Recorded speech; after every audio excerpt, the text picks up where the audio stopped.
Hello बच्चों, स्वागत है आपका हमारे यूट्यूब चैनल में। बच्चों, आज मैं आपके लिए क्लास 8th का सोशल साइंस का पेपर लेके आया हूँ। इसको मैं सॉल्यूशन के साथ पूरा करवाने वाला हूँ, तो वीडियो को बिना स्किप किए लास्ट तक देखें। दूसरी बात मैं आपको बता दूँ कि इससे पहले मैंने 2 पेपर और अपलोड कर दिए हैं। अगर आपने उनको नहीं देखा है तो उनका लिंक मैं आपको डिस्क्रिप्शन में दे रहा हूँ, वहाँ जाके देख लेना। और इसके बाद मैं 2 पेपर और अपलोड करने वाला हूँ। इन 5 पेपरों में से आपका एक भी क्वेश्चन बाहर नहीं होगा, इसलिए आप इन पेपरों को अच्छे से तैयार कर लेना। इसमें देखो, आपका जो पहला क्वेश्चन है, विलय नीति का प्रतिपादक गवर्नर जनरल कौन था? तो इसमें देखो, जो इसका प्रतिपादक था विलय नीति का, वो कौन था? लॉर्ड डलहौजी था। उसके बाद देखो, अगला जो क्वेश्चन है, खुशनवीसी का आशय है। खुशनवीसी का आशय क्या है? बहुत सुंदर ढंग से चीज़ें लिखने वाले। उसके बाद देखो, अगला जो क्वेश्चन है आपका 3rd नंबर का, असम में काम करने के लिए आदिवासी कहाँ जाने लगे थे? तो असम में देखो, असम सबसे ज़्यादा फेमस है चाय के लिए, तो चाय के बागानों और कोयला खानों में। उसके बाद देखो, भूमि का उपयोग निम्न में से किस कार्य हेतु किया जाता है? अब देखो, भूमि का जो सर्वाधिक उपयोग है वो किस रूप में किया जाता है? कृषि के रूप में, क्योंकि भारत एक कृषि प्रधान देश है और इस पे ही लगभग जो अपनी पॉपुलेशन है वो डिपेंड रहती है। लेकिन इसके साथ साथ वानिकी में भी प्रयोग किया जाता है और खनन में भी भूमि का उपयोग किया जाता है। तो इसलिए आपका डी आंसर है वो करेक्ट हो जाएगा। उसके बाद देखो, अगला जो क्वेश्चन, वाणिज्यिक कृषि में शामिल किया जाता है। अब देखो, वाणिज्यिक कृषि में किस किस को शामिल किया जाता है? एक तो वाणिज्यिक अनाज। वाणिज्यिक अनाज क्या होता है? जिसको हम निकालते ही मार्केट में बेच सके, मतलब जो नकदी फसल जिसको हम बोलते हैं, तो वो क्या कहलाता है? आपका वाणिज्यिक अनाज कहलाता है। उसके बाद देखो, मिश्रित कृषि। मिश्रित कृषि क्या होती है? जिसमें लोग कृषि के साथ साथ पशुपालन भी करते हो, तो मतलब वो भी किस में शामिल हो जाएगा? आपका वाणिज्यिक कृषि में शामिल हो जाएगा। उसके बाद देखो, रोपण कृषि। तो रोपण कृषि क्या होता है कि जैसे एक बार के लिए कोई पेड़ वगैरह लगा देते हैं और वो काफ़ी लंबे टाइम तक फल देते रहते हैं, तो वो क्या कहलाती है? आपकी रोपण कृषि। तो इसलिए ये तीनों के तीनों ही आय के बहुत ही अच्छे स्रोत हैं, इसलिए आपका ये डी आंसर है, ये करेक्ट हो जाएगा। उसके बाद देखो, जल की कमी वाले प्रदेश हैं। तो जल की कमी वाले प्रदेश कौन कौन से हैं अपने? अधिकांश अफ्रीका, पश्चिमी एशिया, ऑस्ट्रेलिया, मतलब इसमें भी राइट आंसर क्या हो जाएगा? डी हो जाएगा। उसके बाद देखो, अगला जो क्वेश्चन आपका, राजस्थान के किस भौगोलिक क्षेत्र में जनसंख्या घनत्व सबसे कम है? तो राजस्थान में सबसे कम जनसंख्या घनत्व है वो मरुस्थलीय प्रदेशों में है। सबसे कम वैसे कोई डिस्ट्रिक्ट का नाम आ जाए तो डिस्ट्रिक्ट कौन सा आपका? जैसलमेर है। जैसलमेर है जहाँ पे सबसे कम जनसंख्या घनत्व है। और अगर सबसे ज़्यादा की बात आ जाए तो सबसे ज़्यादा कौन सा आपका? जयपुर है। जैसलमेर में मात्र 17 लोग प्रति वर्ग किलोमीटर में रहते हैं, तो सबसे कम यही है। उसके बाद देखो, अगला जो क्वेश्चन आपका, ग्रेनाइट उद्योग का सर्वाधिक विकास किस जिले में हुआ? तो ग्रेनाइट उद्योग का सबसे ज़्यादा विकास कौन सी जिले में हुआ है? जालौर में। उसके बाद देखो, अगला जो क्वेश्चन है, निम्न में से किस दुर्ग का सर्वाधिक उच्च भाग कटारगढ़? ये यहाँ पे देखो, अपने को क्या दे रखा है? कहारगढ़ दे रखा है, तो ये कहारगढ़ नहीं है, क्या है? कटारगढ़ है। क्या है? कटारगढ़ है। ये थोड़ा सा मिसप्रिंट हुआ है, तो ये क्या आपका? कटारगढ़ है, ठीक है ना। तो कटारगढ़ कहाँ है? कुंभलगढ़ में है। कहाँ है? कुंभलगढ़ का जो सर्वाधिक उच्च भाग है उसको किस नाम से जानते हैं? कटारगढ़ के नाम से। उसके बाद देखो, नगर परिषद के अध्यक्ष को कहते हैं। तो नगर परिषद का जो अध्यक्ष होता है वो क्या होता है? आपका सभापति होता है। उसके बाद देखो, इसमें मैं आपको और बता दूं, देखो, पंच होता है। पंच क्या होता है?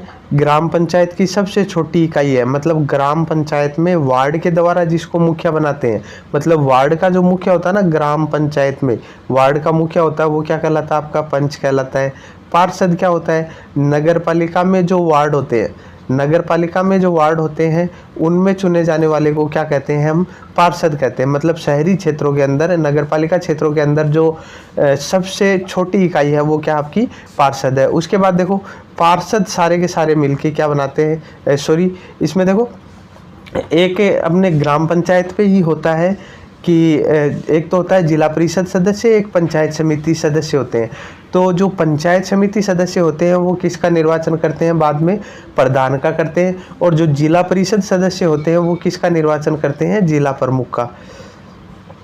जिला प्रमुख का करते हैं जिला परिषद सदस्य, प्रधान का करते हैं पंचायत समिति सदस्य, पार्षद होते हैं शहरी निकायों में सबसे छोटी जो इकाई होती है वो पार्षद होती है, और सबसे गाँवों में सबसे छोटे जो वार्ड होते हैं, वार्ड का जो प्रतिनिधित्व करता है वो पंच होता है, और नगर परिषद का अध्यक्ष होता है वो सभापति होता है।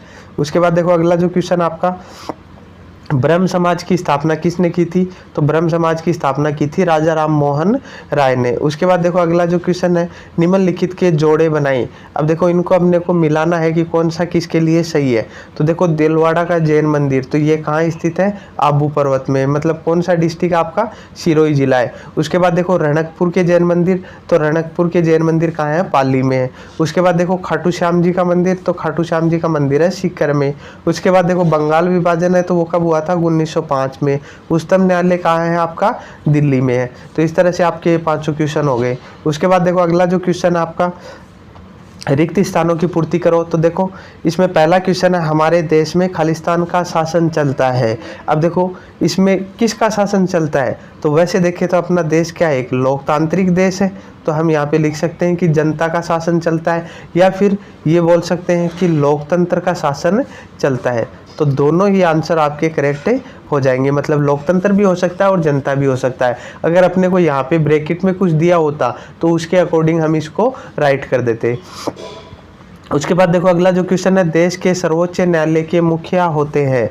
तो देश का जो मुख्य न्यायाधीश होता है, मुख्य न्यायाधीश होता है, वो ही क्या होता है? इसका सर्वोच्च न्यायालय का मुखिया होता है। सर्वोच्च न्यायालय का मुखिया होता है, वो देश का जो मुख्य न्यायाधीश होता है वो ही क्या होता है? सर्वोच्च न्यायालय का मुखिया होता है। उसके बाद देखो खालिस्तान ने कार्यपालिका और विधायिका की शक्तियों पे अंकुश लगाया है। तो देखो सारा का सारा काम कौन करता है? संसद करता है, और ये संसद के ही पार्ट है। तो यहाँ पे क्या हो जाएगा आपका राइट आंसर? संसद हो जाएगा। उसके बाद देखो रंगून जेल में नवंबर 1862 में खालिस्तान ने अंतिम सांस ली। तो यहाँ पे देखो जो अंतिम मुगल सम्राट था कौन? बहादुर शाह जफर। बहादुर शाह जफर था ना, उसको रंगून जेल में बंद कर दिया था, और वहाँ पे इसकी 1862 में मृत्यु हो गई थी। इसके बाद देखो आगे के जो क्वेश्चन है ये आपके बड़े वाले क्वेश्चन है, तो आप इनके स्क्रीनशॉट ले सकते हो।